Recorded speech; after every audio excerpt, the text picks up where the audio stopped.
when you feel as though people are taking advantage. We're going to talk about being unavailable for the BS today. Let's get some sage going here. And what does it look like? Because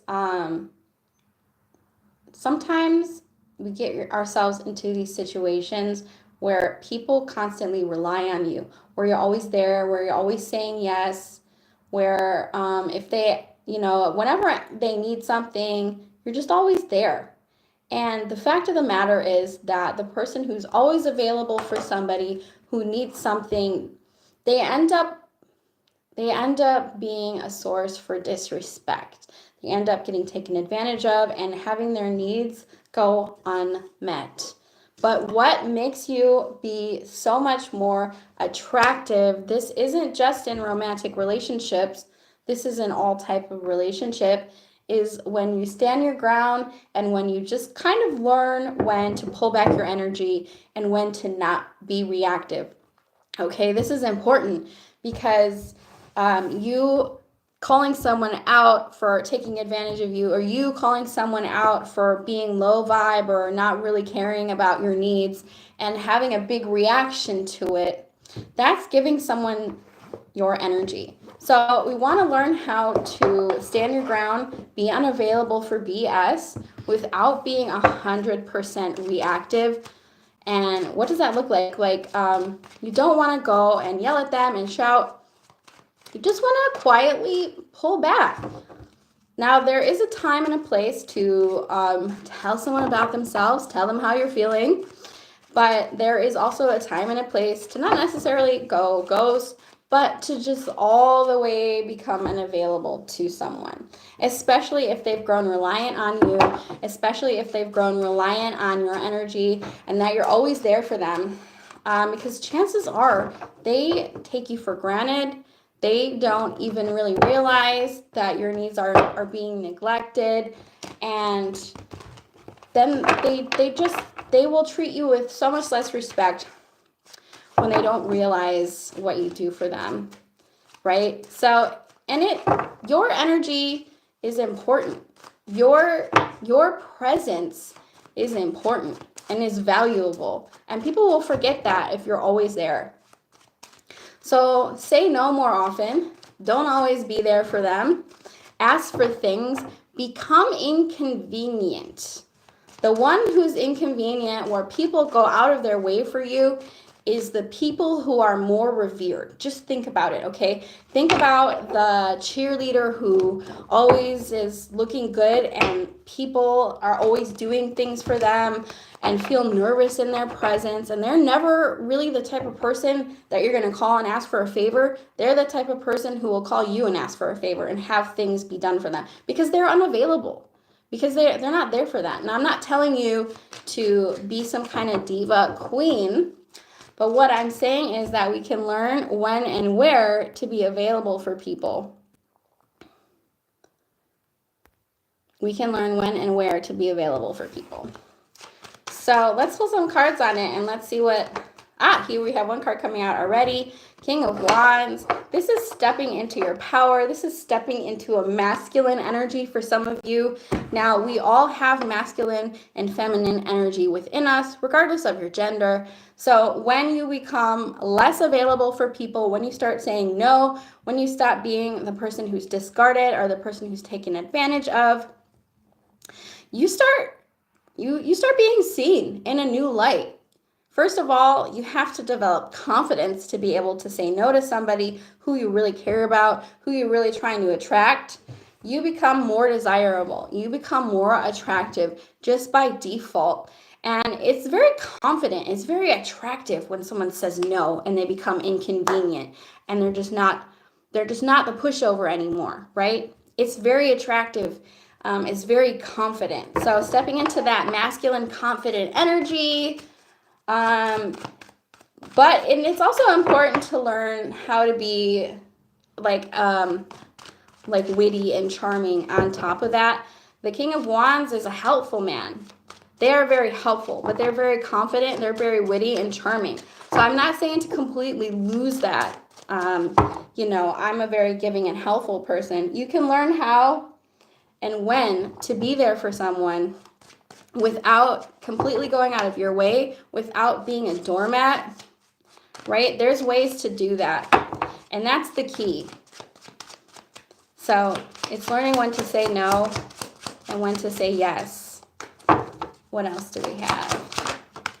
We have the King of Swords. Yes, not reacting out of emotion. This is really hard because when you notice that somebody is giving you bougie energy, that they don't really respect you, they don't really care about your needs, they're giving you fake love, right? This is, like I said, this can be a friend, family member, lover, a crush that you have. It's important to detach from the emotions that are going to arise, because you reacting out of emotion, it's going to take away your power. It's going to take away your confidence. Instead, try and use your logical mind and think through it with your logical mind to be able to react in a emotionally mature fashion. That's really hard to do, especially when you're triggered emotionally. You're like, I did so much for this person, and they can't even pick me up from the airport. That's the kind of circumstances that you're going to get when you're constantly there for someone and you're never asking for things. So, and we want to learn how to do that in a more intellectual way. 5 of Pentacles in reverse. Yes. So this is coming out of a place of lack, because let's face it, you could feel completely alone and completely abandoned when the people who you've been showing up for all the time don't answer your phone calls, don't show up for you, right? It's your birthday, nobody's doing anything for you, things like that. So, but when you learn how to become unavailable and be inconvenient and ask for things instead of constantly giving, you come out of a place of lack, your cup is full again. You don't feel abandoned, you don't feel lonely, because you learn that in order to have the reciprocal relationship, you also have to be able to rely on people sometime. And those people who you know that you can't, who are just there with their hands out, those are the people that you become completely unavailable to. And with confidence, you will be more discerning with the type of people that you do things for, right? You'll learn the people that are going to be there for you when you do something for them. The Lovers, it's a choice. The Lovers is a choice. Love is a choice. 100%. I say this all the time.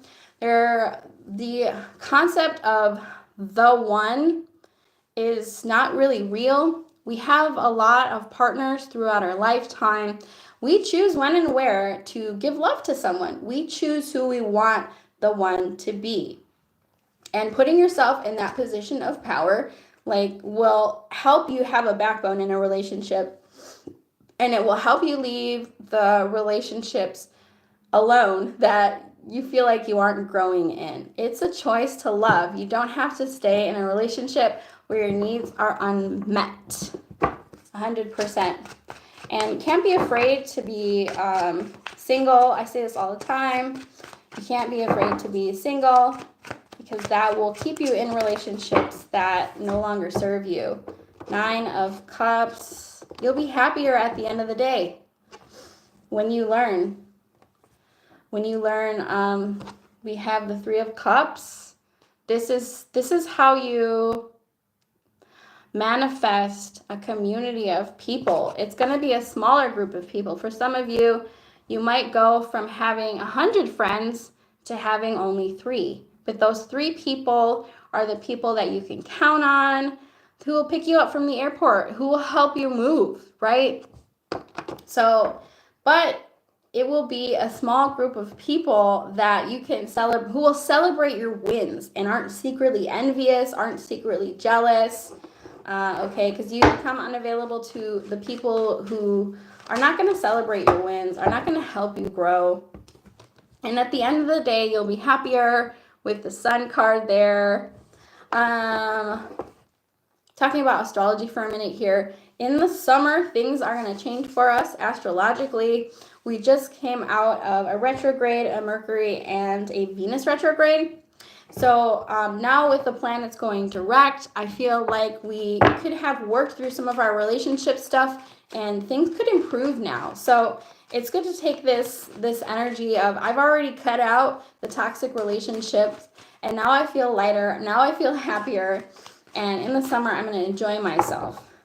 You'll feel all around a lot happier when you learn to be unavailable to nonsense, be unavailable to BS, and doing it without a big to-do. It's very important. Okay, King, yes, this is good advice in your work as well, because if you think about it, the people that are really, really high up at the top, they aren't the people who you can call and ask, hey, can you do this assignment for me? No, they're the ones giving you assignments. So this is good work advice, and it's important to learn because, yes, you have to be good at what you do. You have to do whatever they ask.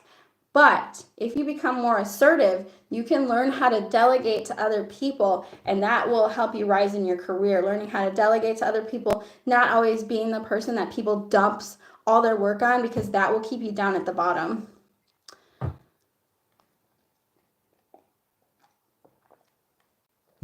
Pooja, so you can come back to the free questions live that I do.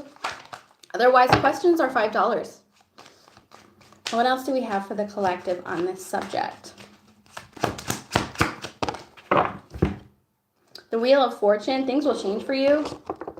It's like you start to value yourself. You start to realize that you're not here to be a people pleaser. You're not here to just give everything that you have. You're here to win. You're the main character in your life. You are the main character in your life, not anybody else. And once you stop being available to run around and do things for other people, you start having your own life and you start having things happen for you. And it's just like if you wake up and you're like, I'm the main character in the story, just imagine that there's a camera on you. Are you going to be the person who everybody calls and asks to pick up their dry cleaning and take care of their cat, and you're running around doing things for everyone and you don't have a life and you don't have fun because you're constantly being available to other people? Or are you going to say, no, I'm sorry, I have things to do, but hey, are you going to show up to pick me up at the airport? No? Okay, I'm glad I didn't do that for you. You'd be surprised. You'd be surprised. People who always have their hand out, they don't have anything to give. And that's not the kind of relationship that you want. Three of Swords, you're going to avoid a lot of heartbreak in relationships. 100% you'll avoid heartbreak in relationships. I think there's a meme that says if you are constantly having your hand out in a relationship, people will fall in love with your hand, not you. It's 100% true. And it's important to learn when to start giving to someone in a relationship as well, because if you set the dynamics and the precedent in the beginning of the relationship that you're always going to be the cushion for this person, that you're going to always be the one who pays, you're going to always answer the phone right away, that dynamic will never change, and it sets you up for heartbreak. So yeah, you don't want to be the person who's taken advantage of. You don't want to be the person who's just the doormat. You want to be unavailable to that. I'm sorry, I can't do that because I have self-respect and because I can recognize a user when I see one. The Emperor, this is even more channeling the confident energy. As I said before, with the King of Wands, the Emperor is the boss. They are the one that people go to. They call the shots, but you call the shots in your life. And if you don't, it's time to make a change. This is the type of energy that it takes to be at the top, right? You don't have to be cutthroat about it. You don't have to be, a sociopath about it, because there's a borderline here, and there's a fine art to it, like I said, because a lot of us, who come to tarot are natural givers, and we want to be able to give to people, but you have to be more discerning with the people that you give to. Let's say you have a long history of someone, showing up for you when you need them. Those are the type of people that it's safe to be that person with. You have to put people through trials and tribulations and cut off the ones that aren't there for you to be able to know who you can trust like that.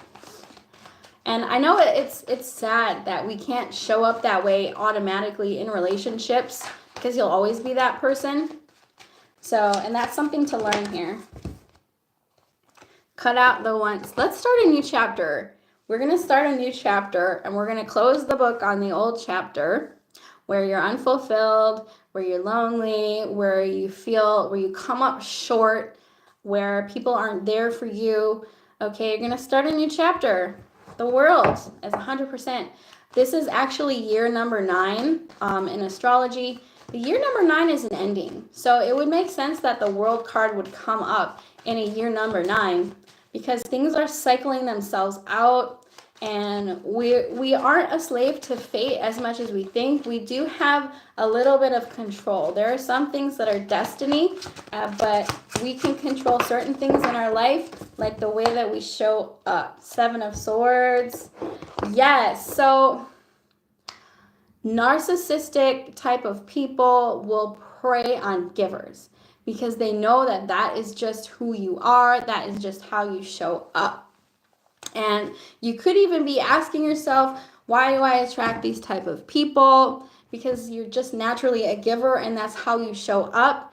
A lot of you don't know how to have the boundaries in relationships, and you're setting yourself up to be taken advantage of by these wolf in sheep's clothing.